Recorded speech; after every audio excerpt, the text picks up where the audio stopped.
बांधकाम कामगार महिलांसाठी महाराष्ट्र सरकारने एक नवीन योजना सुरू केलेली आहे। या योजनेचं नाव आहे प्रसूती सहाय्य योजना। या योजनेअंतर्गत महिलांना 25,000 रुपयांची आर्थिक मदत मिळते। म्हणून या योजनेसाठी लागणारी कागदपत्रे, ऑनलाईन अर्ज कुठं करायचा, तसेच ऑफलाईन अर्ज कुठं सादर करायचा याची संपूर्ण माहिती मी तुम्हाला या व्हिडिओमध्ये देणार आहे। म्हणून हा व्हिडिओ शेवटपर्यंत नक्की बघा। तर नमस्कार महिलांनो, तुम्ही जर महाराष्ट्र राज्यातील अधिकृत कामगार महिला असाल तर तुम्हाला महाराष्ट्र शासनाच्या प्रसूती सहाय्य योजनेअंतर्गत 25,000 रुपयांची आर्थिक मदत मिळणार आहे।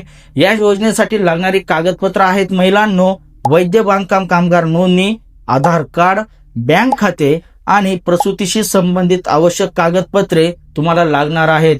ऑनलाईन अर्ज करण्यासाठी तुम्हाला या अधिकृत वेबसाईटवर जायचं आहे आणि तिथे जाऊन ऑफलाईन ऑनलाईन क्लेम या पर्यायाचा वापर करायचा आहे। तसेच ऑफलाईन अर्ज सादर करण्यासाठी तुम्हाला तुमच्या जिल्ह्यातील कामगार कार्यालय किंवा महाराष्ट्र इमारत व इतर बांधकाम कामगार कल्याण मंडळाच्या कार्यालयात जाऊन संपर्क साधायचा आहे।